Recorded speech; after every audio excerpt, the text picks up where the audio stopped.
मैं मनीष कुमार एक बार फिर से आप सभी का स्वागत करता हूं इस मास्क विद्यापीठ के यूट्यूब चैनल पर। जैसा कि आप लोगों को पता है कि हम पढ़ा रहे थे पॉलिटी, और पॉलिटी में भाग 5 के अंतर्गत बहुत सारी चीज़ जैसे पढ़ा दी थी राष्ट्रपति, उपराष्ट्रपति, प्रधानमंत्री, उप प्रधानमंत्री, मंत्रिमंडल, मंत्रिपरिषद, राज्यसभा तक पढ़ा दिया था। जो संसद के अंतर्गत राज्यसभा आते हैं, लोकसभा आते हैं और राष्ट्रपति जी आते हैं।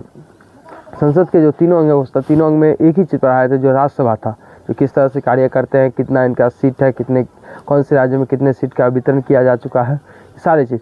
आज हम पढ़ेंगे लोकसभा। लोकसभा होता क्या है।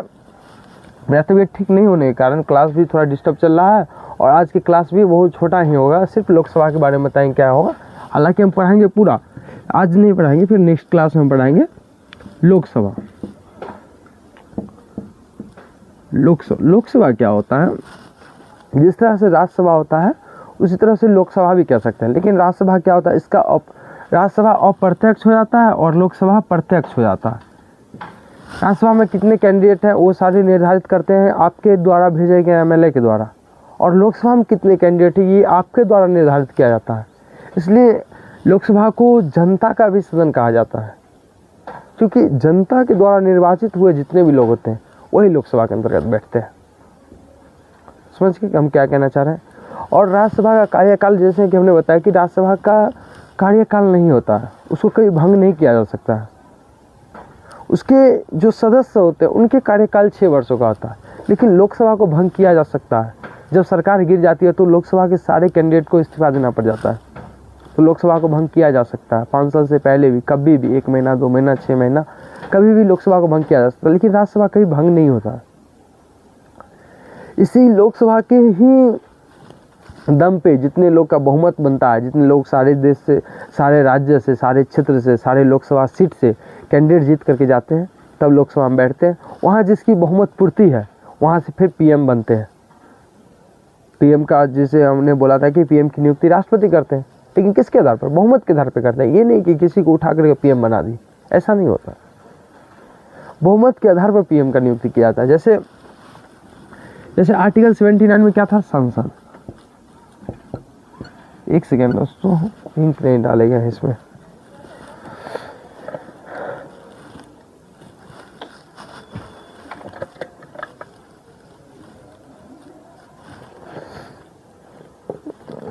जैसे आर्टिकल 79 क्या कह रहा था, संसद के बारे में बताया जाता था कि किस तरह से लोग आपके द्वारा प्रतिनिधि जो एमएलए जीत करके यहाँ जाते हैं तो किस तरह से वहाँ कार्य करते हैं, और किस तरह से राष्ट्रपति के द्वारा भी वहाँ 3-4 लोग, 12 लोगों को जो मनोनीत करता है, जो कार्य करते हैं अपने आपके कला, साहित्य, क्षेत्र, विज्ञान के अंतर्गत, वो सारे की चर्चा हमने आपको बताया था। और लोकसभा क्या होता है कि लोकसभा आपके द्वारा जो जिताए गए एमएलए होते हैं, जैसे आप जिस क्षेत्र से बिलोंग करते हैं वहाँ एक लोकसभा सीट जरूर होगा, कंपलसरी बात है कि वहाँ लोकसभा सीट होगा। वहाँ से जो कैंडिडेट जीतते हैं वो फिर जाके कहाँ बैठते हैं, लोकसभा में। फिर वहाँ विधि कानून या कोई भी कानून बनाया जाता है तो लोकसभा से ही पहले बनाया जाता है। उसके बाद ये कानून राष्ट्रपति तक पहुँचते हैं और उसके बाद वो विधि कानून बन जाता है।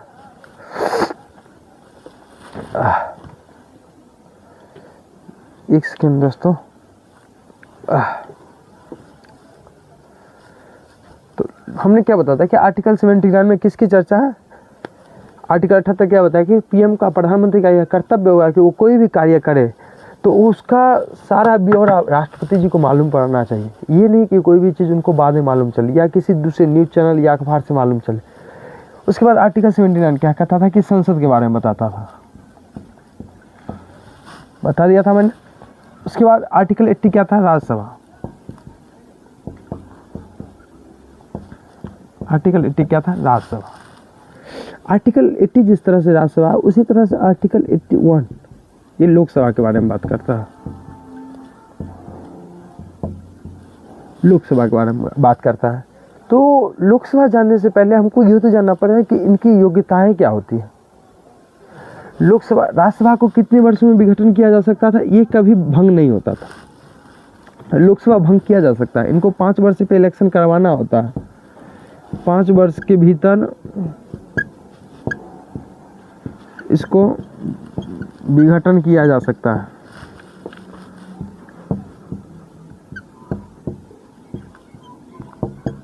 इसको विघटन किया जा सकता है। जिस कारण से इसे अस्थायी सदस्य कहते हैं।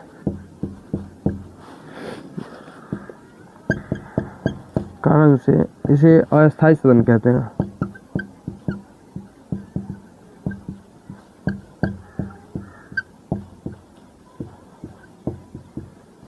अस्थायी सदन कहते हैं। समझ गए यहाँ तक क्या कह रहा है। और इनका कार्यकाल 5 वर्षों से पहले विघटन किया जा सकता है। अगर किसी की सरकार गिर जाती है, जैसे अभी हमारे देश के नेता को प्रधानमंत्री को नरेंद्र मोदी जी बहुमत के आधार पर पीएम बने हुए, लेकिन कल के डेट में नरेंद्र मोदी के कुछ एमएलए, 5 एमएलए 6 एमएलए जितना पे बहुमत बना हुआ है, अगर वो एमएलए साइड हो जाते हैं तो उनका सरकार गिरना निश्चित है। जब उनकी सरकार गिर जाएगी तो अगर अगला आदमी का बहुमत नहीं पुरेगा तो इनको पुनः फिर री इलेक्शन करवाना पड़ेगा, पुनः चुनाव कराया जाएगा। समझ गए। आर्टिकल 5 वर्ष के लिए इसको विघटन किया जा सकता है, जिस कारण से इसे अस्थायी सदन कहते हैं। इसे जनता का सदन भी कहते हैं। जनता का सदन कहते हैं।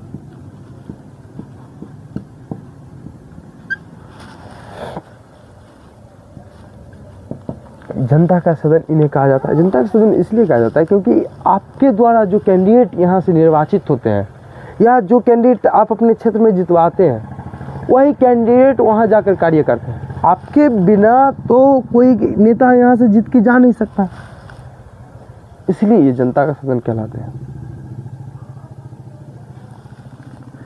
जनता का सदन क्या, इसे भंग नहीं किया जा सकता, इसे भंग किया जा सकता है।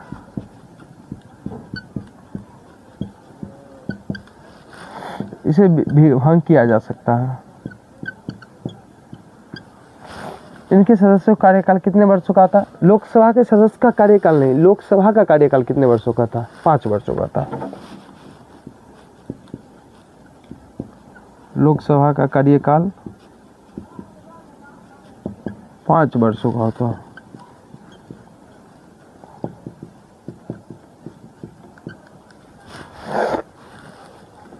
समझ गए यहाँ तक हम क्या कहना चाह रहे हैं।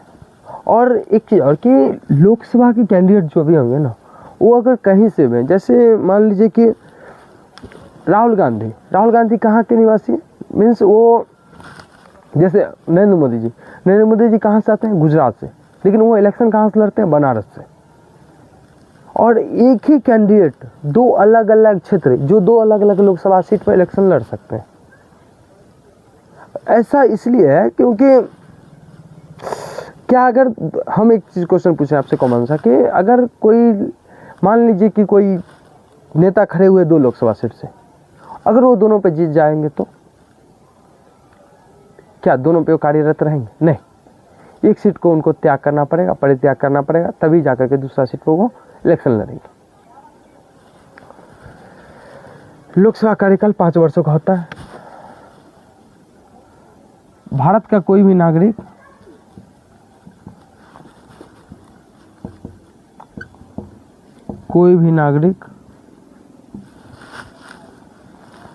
किसी भी क्षेत्र से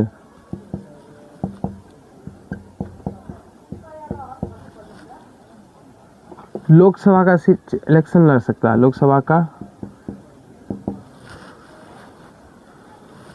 की सीट पर इलेक्शन पर चुनाव लड़ सकता है। एग्जाम्पल के तौर पे नरेंद्र मोदी जो हमारे जो भारत के प्रधानमंत्री, वो कहाँ के? गुजरात के, लेकिन वो इलेक्शन कहाँ से लड़ते हैं? बनारस से और बड़ौदा से। अगर बड़ौदा पे मान लीजिए नरेंद्र मोदी जी, एग्जाम्पल लिख लेना, नरेंद्र मोदी जी, अधिकतर जगह यही होता है। और पार्टी का बहुत ज़्यादा वैल्यू रहता है। आप खुद इलेक्शन में निर्दलीय खड़ा होइएगा तो आपका जितने चांसेस होंगे वो 10% होंगे, लेकिन अगर आप पार्टी की तरफ से आपका खड़ा किया जाएगा, जो आपके अपने क्षेत्र से ना जा करके दूसरे क्षेत्र से जा करके, तो वो आपको कम जानेगा, लेकिन पार्टी को ज़्यादा जानता है। अरे यार, ये तो बीजेपी का कैंडिडेट है, बीजेपी को ही वोट जाएगा, भले ही वो किसी को खड़ा कर दे। नरेंद्र मोदी जी कहाँ के? गुजरात के। लेकिन ये इलेक्शन कहाँ से लड़ते हैं? बनारस से, बड़ौदा से।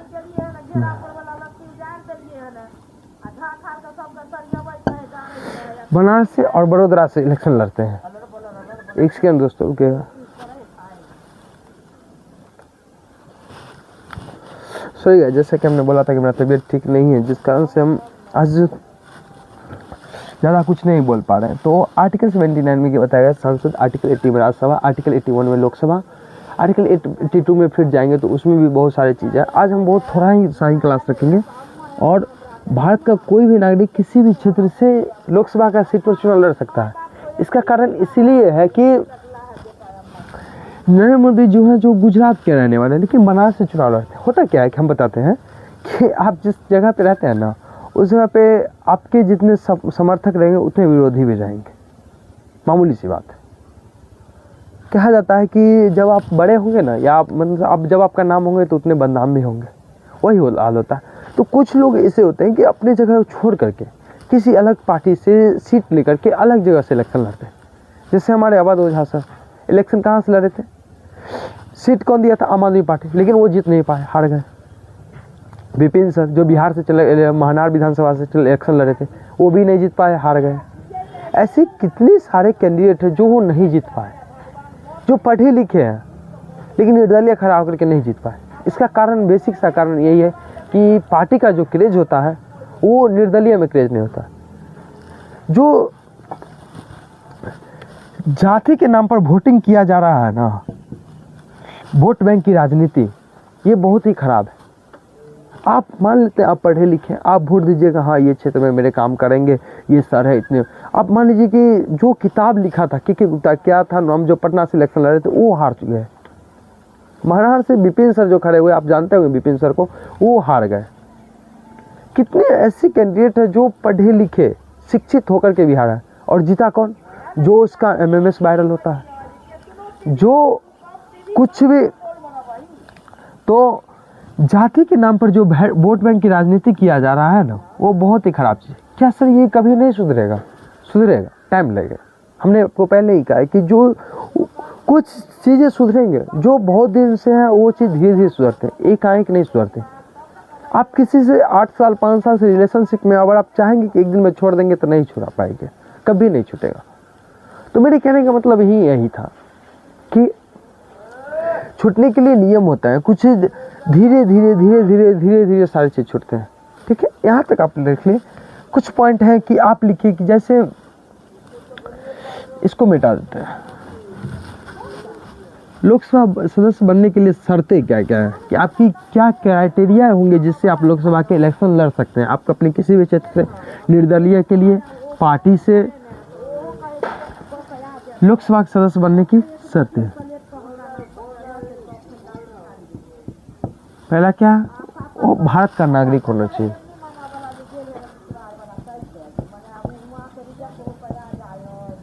भारत का नागरिक हो,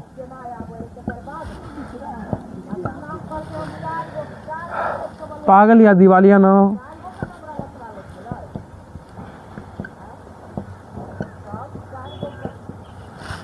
तीसरा किसी लाभ के पद पे ना हो। हम आपसे ये लास्ट बार पूछ रहे हैं कि लाभ के पद से आप क्या समझते हैं?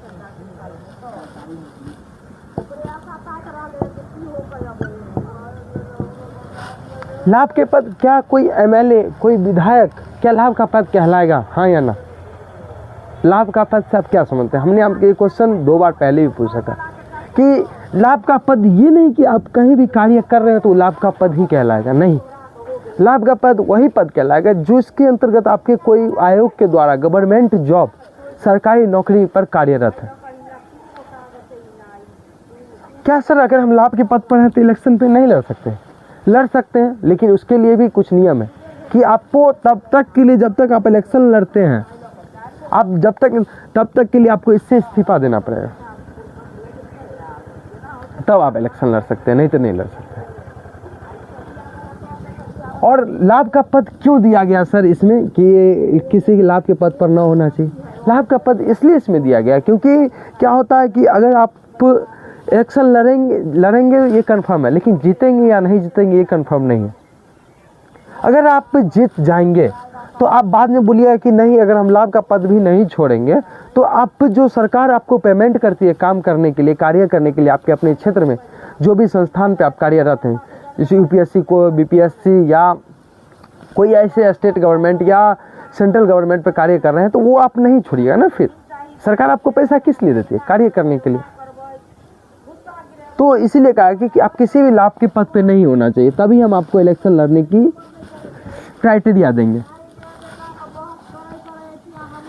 तीसरा, चौथा क्या है? कम से कम उम्र 25 वर्ष होना चाहिए।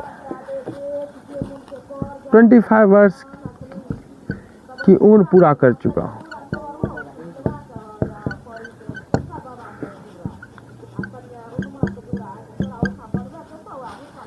पच्चीस वर्ष की उम्र पूरा कर चुका हूँ। 25 वर्ष से आप क्या, 25 वर्ष कहने का मतलब कि इसलिए इसे क्या कहा जाता है? युवाओं का सदन भी कहा जाता है।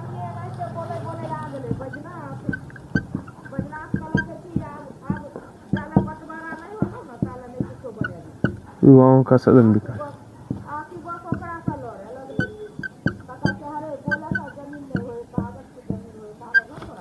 युवाओं का सदन भी कहा जाता है।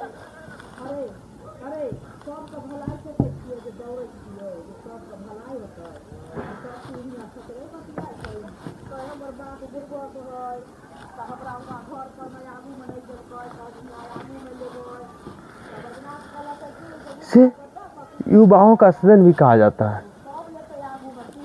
और पहले लोकसभा का नाम पहले क्या था? लोकसभा का नाम मेंबर ऑफ पीपल था।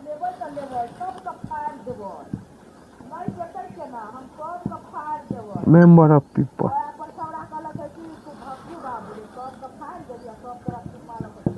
मेंबर ऑफ पीपल था। 13 और लोकसभा की पहली बैठक कब की गई थी? 13 मई 1952 को।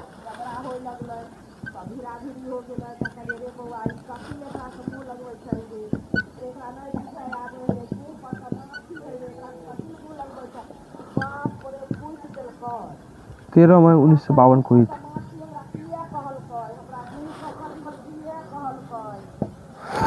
1954 में इसका नाम बदल के लोकसभा कर दिया गया था।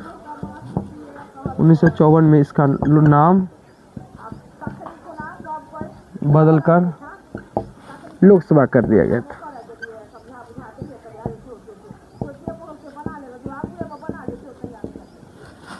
लोकसभा कर दिया गया था। और ये सारे क्राइटेरिया जो इनके पूरा करने पड़ेंगे, तभी ये लोकसभा के इलेक्शन के लिए पात्र होंगे। समझ गए? तो आज के लिए हम क्लास इतना रखते हैं। मेरा तबीयत ठीक नहीं होने के कारण आज क्लास लंबा हम नहीं खींच पाएंगे। तो अब जो आर्टिकल बचा है, आर्टिकल 79, 80 और 81, 3 आर्टिकल हमने आपको पढ़ा दिया। 82 से जो आर्टिकल है, अब संसदीय कार्यवाही, जिसमें कॉलर पकड़ा पकड़ी हो जाता है, मरम पिटी तक हो जाता है, गाली गलौज हो जाता है संसद के अंतर्गत कि हम ये कानून लाएंगे तो क्या कर लोगे, तुम ये कानून कर ले। कितना बार तो मरम पिट्टी हो जाता है, तो तुम क्या कर लोगे, चलो बाहर निकलो तो बता देंगे। संसद में ये सब होता है आपके द्वारा भेजे कैंडिडेट के द्वारा। तो ये सारी चीज़ हम पढ़ेंगे इसी संसद के अंतर्गत। तो आज का क्लास हम इतना ही तक रखेंगे और ख्याल रखिए अपना। तब तक के लिए जय हिंद, जय भारत।